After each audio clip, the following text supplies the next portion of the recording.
बात कर लेते हैं अब मार्केट की। मार्केट अपडेट क्या है वो भी आप जानिए। अमेरिका में डाउ मार्केट में मंदी और यूएस में नेक्स्ट में भारी कमी। जापान की अगर बात करें तो जापान की सेंट्रल बैंक का स्टेटमेंट और मार्केट स्टेबल होने तक ब्याज दर नहीं बढ़ाएगा। येन अमेरिकन डॉलर के मुकाबले काफी मजबूत। आरबीआई की पॉलिसी पर हिंदुस्तान की नजर और आरबीआई मॉनेटरी पॉलिसी में आज ब्याज दर स्थिर रहने की आकाश जिंदल की भविष्यवाणी भी थी और आरबीआई अपने 4% के इन्फ्लेशन टारगेट की बढ़ाने की कोशिश भी करेगा और आरबीआई पॉलिसी में सॉल्यूशन की दर्शी जाएगी। साथ ही साथ आपको बताते चले कि बांग्लादेश में उथल पुथल की वजह से वहां की इकोनॉमी को काफी नुकसान हुआ है और मार्केट एक्सपर्ट आकाश जिंदल हमारे साथ जुड़ गए हैं। आकाश जी, देखिए, आरबीआई मॉनेटरी पॉलिसी में ब्याज दर में बदलाव और ब्याज दर स्थिर रहने की आपने भविष्यवाणी भी की थी, तो क्या कहते हैं आपके आगे के प्रेडिक्शन और आज के मार्केट को लेकर क्या अपडेट्स हैं? जी हाँ रंजना जी, बिल्कुल आपने सही कहा। पहले भी 2 बार मैंने प्रेडिक्शन की थी और आज दोबारा मैं आरबीआई मॉनेटरी पॉलिसी आने से पहले प्रेडिक्शन कर रहा हूँ। मेरी ऑर्गेनाइजेशन आकाश का मानना है कि संभावना यह है कि ब्याज दर स्थिर रहेंगी, ब्याज दर में कोई चेंज नहीं आएगा।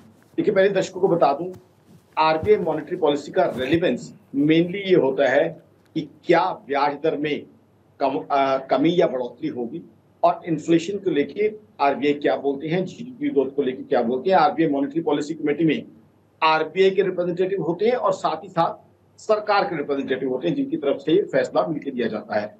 अब मेनली ये है, अगर इंटरेस्ट रेट कम होते हैं तो उसकी वजह से जाहिर सी बात है लोगों की परचेजिंग बढ़ती है, क्योंकि आज की तारीख में चाहे घरों की परचेजिंग हो, चाहे ऑटोमोबाइल्स की परचेजिंग हो, इवन राशन तक की परचेजिंग ईएमआई पे लोग करते हैं, मोबाइल्स की परचेजिंग करते हैं लोग ईएमआई पे। तो अगर ब्याज दर कम होते हैं तो उससे लोगों की बाइंग बढ़ती है, लेकिन साथ ही साथ डिमांड बढ़ती है तो इन्फ्लेशन पुश कर सकती है।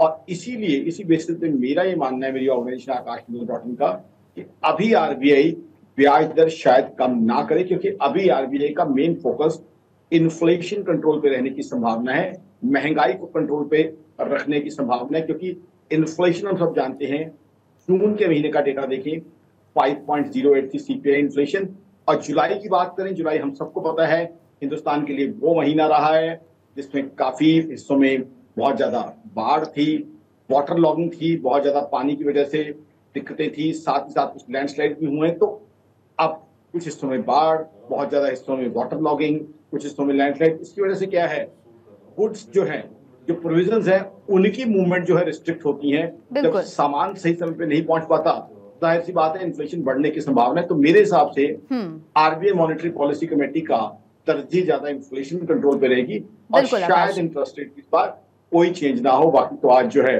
दिन में जब आरबीआई गवर्नर साहब इस चीज का ऐलान करेंगे, हम सबको ये चीज पता चल जाएगी। चलिए, बहुत बहुत शुक्रिया इन तमाम जानकारियों के लिए।